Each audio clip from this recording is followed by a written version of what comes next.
Assalamualaikum warahmatullahi wabarakatuh. Nama saya Muhammad Adili Zubair bin Misrul.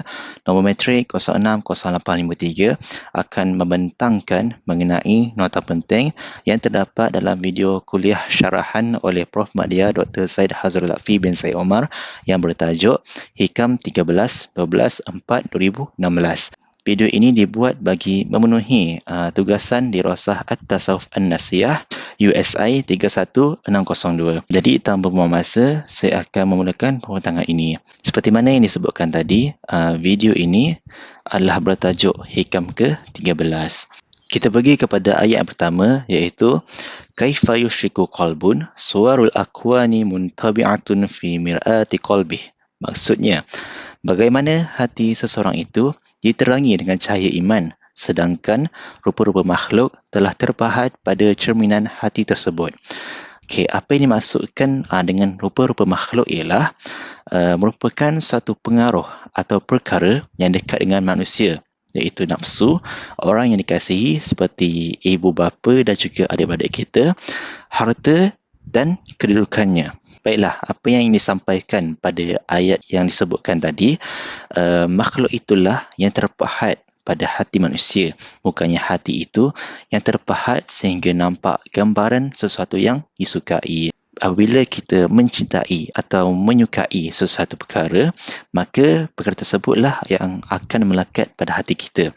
Bukannya hati kita yang akan melekat kepada sesuatu yang kita sukai. Seperti mana yang kita biasa dengarlah ayat-ayat galau ataupun ayat-ayat ciwang. Saya menyukai kamu dan sesungguhnya kamu sudah melekat di hati saya. Kita tak ada pernah dengar lagi ayat yang saya suka kamu dan hati saya akan melekat pada kamu. Dan itulah apa yang ingin disampaikan pada ayat Hikam 13 ini. Jadi apabila kita menyukai seseorang itu, maka cahaya iman tidak akan dapat menerangi hati kita disebabkan perkara yang kita suka itu telah pun terpahat pada cerminan hati kita. Okey, pada poin ketiga ini, kita tidak boleh mengenali Allah Subhanahu Wa Taala apabila hati kita terpahat dengan makhluk. Seperti mana yang telah saya sebutkan tadilah. Okey, bila kita nak mengenali Allah Subhanahu Wa Taala, kita kena memastikan hati kita ini tidak terpahat dengan makhluk ataupun pengaruh-pengaruh lain. Jadi seperti mana yang disebutkan pada poin yang seterusnya, iaitu poin keempat, tidak boleh bertembung dua perkara yang bertentangan dalam satu perkara. Okay, contohnya seperti cahaya dan juga kegelapan dalam satu bilik. Bila cahaya bersinar, kegelapan tidak akan memenuhi ruang tersebut dan mungkin akan ada sedikit sahaja kegelapan yang tertinggal dalam bilik itu. Tapi apabila cahaya malap, jadi kegelapanlah yang akan memenuhi setiap ruang yang ada dalam bilik itu. Okey, kita bagi kepada slide yang seterusnya. Kaifa yarhalu ilallah wa huwa mukabbalun bisyahawatih. Maksudnya, bagaimana mahu berpindah atau berhijrah kepada Allah Subhanahu Wa Taala sedangkan dia terbelenggu dengan nafsu syahwatnya. Apa yang dimaksudkan dengan perkataan pindah ini bukanlah menunjukkan untuk kita berpindah daripada satu tempat ke tempat yang lain. Seperti mana kita fahamlah kan, berpindah ataupun berhijrah ini berpindah daripada satu tempat ke tempat yang lain, seperti mana berhijrah berpindah dari Mekah ke Madinah. Tapi maksud pindah di sini yarhalu ilallah itu bermaksud secara maknawi, iaitu pindah dari terpengaruh dengan makhluk dan lebih cenderung kepada Allah Subhanahu Wa Taala. Jadi apa yang dimaksudkan di sini adalah bagaimana mahu untuk cenderung kepada Allah Subhanahu Wa Taala sedangkan hati masih lagi bergelumang dengan dosa ataupun terpengaruh dengan nafsu syahwat. Jadi orang yang terikat dengan nafsu syahwat ini, maka dia tidak akan capai kecemerlangan hati. Jadi apabila kita ingin berpindah kepada Allah Subhanahu Wa Taala, ingin cenderung kepada Allah Subhanahu Wa Taala, menuju ke jalan Allah Subhanahu Wa Taala, jadi mestilah menghilangkan segala tuntutan nafsu kita. Seperti mana yang disebutkan pada slide sebelumnya, kita tidak boleh berhimpun dua perkara, iaitu hilangkan segala tuntutan nafsu sedangkan masih lagi menuruti nafsu tersebut. Jadi itulah apa yang ingin disampaikan pada ayat ini. Kita bagi kepada ayat yang seterusnya. Am kaifa yatma'u ay yadkhula hadratullah wa huwa lam yatatahhar min janabati ghafalatih. Maksudnya, bagaimana seseorang merasa cenderung untuk masuk ke dalam hadrat Allah Subhanahu Wa Taala ketika dia masih lagi berada dalam keadaan dirinya tidak bersih daripada junub kelalaiannya. Seperti mana yang boleh kita dapati, orang yang berjunub dia tidak boleh memasuki ke dalam masjid Allah Subhanahu Wa Taala. Maka sebegitulah orang yang masih lagi tidak bersih ataupun tidak melepaskan dirinya daripada kelalaian, maka dia tidak akan dapat masuk ke dalam hadrat Allah Subhanahu Wa Taala. Hadrat Allah ini bermaksud daerah kemuliaan Allah Subhanahu Wa Taala yang menuntut supaya bersih diri daripada syahwatnya. Hadrat Allah ini bukanlah satu tempat, tetapi menunjukkan tahap kefahaman seseorang itu kepada Allah Subhanahu Wa Taala. Terdapat 3 jenis hadrat Allah, iaitu hadratul qulub, hadratul arwah dan hadratul asrar.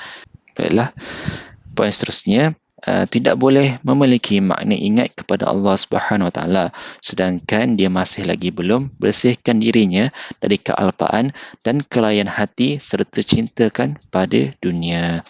Jadi apabila orang itu ingin masuki hadrat Allah, maka dia perlulah membersihkan dirinya daripada segala penjuru kealpaan dan juga kelalaian. Jadi apabila dia telah melepaskan dirinya daripada kelalaian dan juga kealpaan itu, maka barulah dia dapat memahami Allah Subhanahu Wa Taala dengan lebih mendalam dan dapat memasuki daerah kemuliaan Allah, iaitu hadratullah. Okey, kita pergi kepada ayat yang terakhir dalam hikam ke-13, iaitu kaifa yarju ay yafhama daqa'iqal asrar wa huwa lam yatub min hafawatih. Maksudnya, bagaimana untuk mengharapkan bagi memahami rahsia-rahsia yang halus sedangkan dia belum lagi bertaubat dari ketelanjurannya. Rahsia-rahsia tauhid dan iman yang halus tidak dapat digambarkan oleh akal. Ia merupakan satu kurniaan Allah yang ditanamkan ke dalam hati hamba-hambanya dengan penuh penyaksian mengenai keesaan, keagungan dan kehebatannya.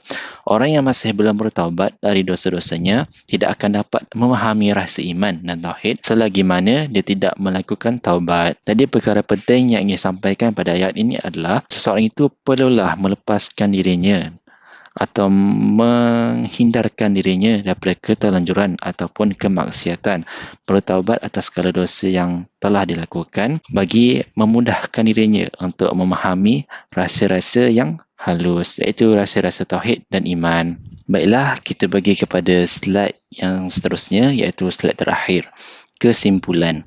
Baiklah, konsep uzlah melahirkan hati yang ingat hanya kepada Allah Subhanahu Wa Taala dan menghalang diri dari terpengaruh dengan makhluk. Seterusnya, bagaimana? Seperti mana yang kita dapati pada setiap ayat permulaan bagi hikam ke-13 yang kaifa tu, ia bukanlah bermaksud untuk bertanya tetapi bermaksud ingkar, mengingkarkan sesuatu perbuatan yang menghalang untuk mendapatkan suatu perkara yang lain.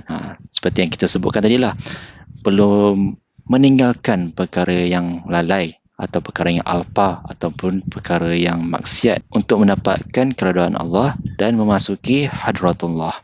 Baiklah, seterusnya perlu difahami 4 perkara yang dituntut tersebut dalam menjadikan hati bersih dan suci dan ingat kepada Allah Subhanahu Wa Taala.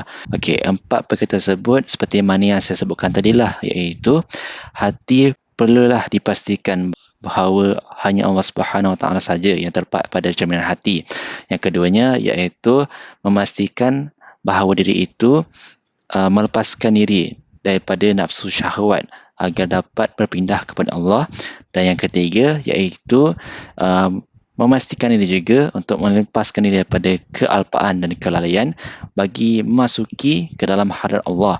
Dan ada pun perkara yang terakhir iaitu bertaubat daripada keterlanjuran agar dapat memahami rahsia-rahsia yang halus, iaitu rahsia-rahsia tauhid dan iman lah. Baiklah, poin yang seterusnya, hati yang bercahaya akan sentiasa menyesali dosa-dosa yang pernah ia lakukan dan memohon keampunan kepada Allah yang Maha Pengampun. Manusia tidak akan dapat memerangi nafsu syahwatnya, melainkan dia sentiasa ingat kepada Allah Subhanahu Wa Taala. Okey, seterusnya, hati yang bercahaya akan sentiasa menyesali dosa-dosa yang telah dilakukan dan memohon keampunan kepada Allah yang Maha Pengampun. Manakala hati yang dipenuhi dengan kegelapan, maka dia tidak akan menyesali dosanya dan tidak akan pernah rasa ingin bertaubat kepada Allah Subhanahu Wa Taala. Jadi setiap hamba perlulah memastikan bahawa dirinya sentiasa bertaubat apabila melakukan dosa dan memohon keampunan kepada Allah Subhanahu Wa Taala agar hatinya dapat bercahaya dengan cahaya iman. Seterusnya, manusia tidak akan dapat memerangi nafsu syahwat melainkan dia ingat kepada Allah Subhanahu Wa Taala. Dengan mengikuti Allah Subhanahu Wa Taala, maka dia dapat menyiapkan diri untuk menuju ke arah mardatillah, iaitu keredaan Allah Subhanahu Wa Taala. Jadi itu saja daripada saya. Syukran jazilan. Sekian, terima kasih.